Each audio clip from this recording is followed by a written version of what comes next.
जिस प्रकार से पूरे देश के अंदर माहौल बना है,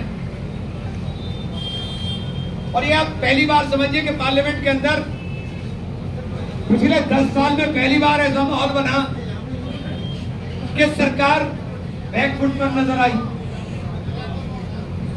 सरकार इस बार हिम्मत नहीं कर सकी कि एमपी को सस्पेंड कर दे, वरना 150 एमपी सस्पेंड किए थे। ये माहौल अगर बनाया तो माहौल राहुल गांधी ने बनाया, और राहुल गांधी के साथ खड़े होकर के हम बिहार में नहीं चल सकते, लेकिन राहुल गांधी के साथ खड़े होकर के हम मंडी से और घंटाघर या कलेक्ट्रेट तक अगर चलने की हिम्मत और हौसला हमारे में नहीं है तो फिर हमारे ऊपर ध्यान रखें। ये लड़ाई पीढ़ियों के लिए लड़ी जा रही है। देश गर्त के अंदर चला गया,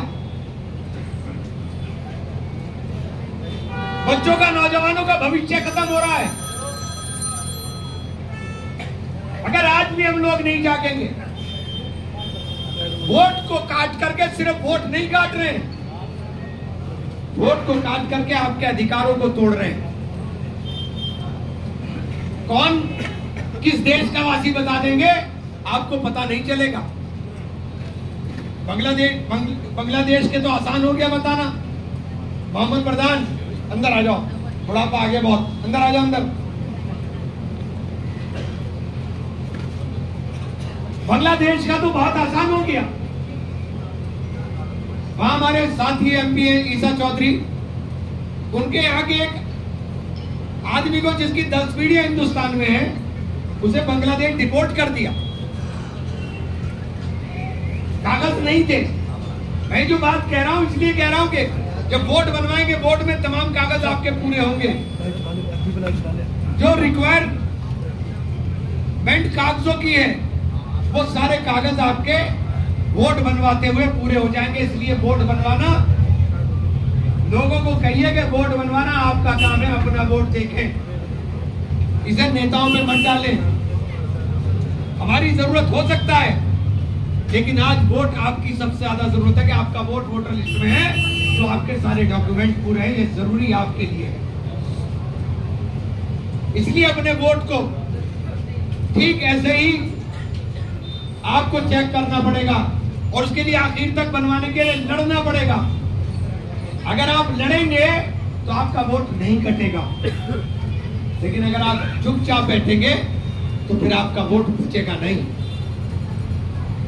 इसलिए ये साथियों मैं कहना चाहता हूं, ये लड़ाई बहुत लंबी है, और अब आर पार के मूड में राहुल गांधी किस गर्मी के अंदर और तपिश के अंदर, और जिस तरह से कल मैं पूछ रहा था, जिस तरह से वहां आदमियों का सैलाब उमड़ रहा है, तो दिखा रहा है कि बिहार से चिंगारी लग गई है। अब पूरे देश के अंदर ये सुलगने की तैयारी है।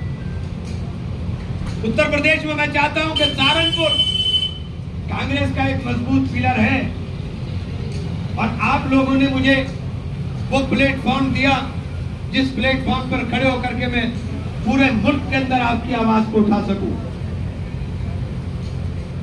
तो यहां से ये लड़ाई अगर मजबूती के साथ, जैसा भी हमारे शाहनवाज ने और संदीप ने कहा कि हमें अपना रिकॉर्ड ही तोड़ना है, डॉक्टर साहब ने भी कहा हमें अपना ही रिकॉर्ड तोड़ना है। जैसा प्रियंका जी की रैली के अंदर तैयारी के साथ आए थे, आपको अपने यहां से, यहां जितने लोग बैठे हो, इनमें से किसी की हैसियत ऐसी भी है कि जो 5 आदमी अपने साथ दिला सकता? क्योंकि यहाँ 500 वाले भी है, कहा गया पर वो 500 वाला भी है। मैं 5 की कह रहा हूँ, 5 की। अगर 5-5 मोटरसाइकिल ले आए ना, तो इस शहर के अंदर पैर रखने के लायक जगह नहीं होने की, बस ये बताना चाहता हूँ। और जो सब 500 लाओगे ना, तो मैं फिर 500 में मैं वहां अकेला ही खड़ा पाऊंगा। नहीं भाई कौन आ गया भाई, इसलिए आप तो 500 लाओगे, आप तो ठीक है। सारे कहेंगे नहीं भाई प्रमुख भी ला रहा 500 ये हारिस भी लेके आ रहा, 500 संदीप भी लेके आ रहा, ज्यादा हो जाएगी भाई जगह बचने के लिए, इसलिए तो अकेला ही चल रहा। ये जो लड़ाई लड़ने का मैं सहारनपुर से कह रहा हूँ कि बढ़िया मैसेज देना चाहिए, पूरे देश में ये मैसेज होना चाहिए कि सहारनपुर उत्तर प्रदेश में सबसे मजबूत जिला है आपका। और मुझे इस बात के अंदर कहते बेनतहा खुशी होती है कि हम लोग, भाई ये शाहनवाज उत्तर प्रदेश में असेंबली में, मैं पार्लियामेंट में हूं, एक भी दिन हमारा कोई एक भी दिन संसद का, अब सब ऑन रिकॉर्ड है, हम जो बोलते हैं वो सब चीजें रिकॉर्ड में है। एक भी दिन ऐसा नहीं है जिस दिन हमारा पार्लियामेंट के अंदर क्वेश्चन हुआ हो, एक भी दिन। 4 जून को चुने गए थे, जिस दिन जितने दिन सत्र चला उतने दिन क्वेश्चन हमारे पार्लियामेंट के अंदर, उतने दिन। तो ये जो कहते थे कि पार्लियामेंट के अंदर क्या काम होता है, एमपी अगर पार्लियामेंट के अंदर आपने भेजा है तो मेरा काम झाड़ू लगाना नहीं है, मेरा काम सफाई कराना नहीं है, मेरा काम सदन के अंदर आपकी बात को मजबूती के साथ उठाना है।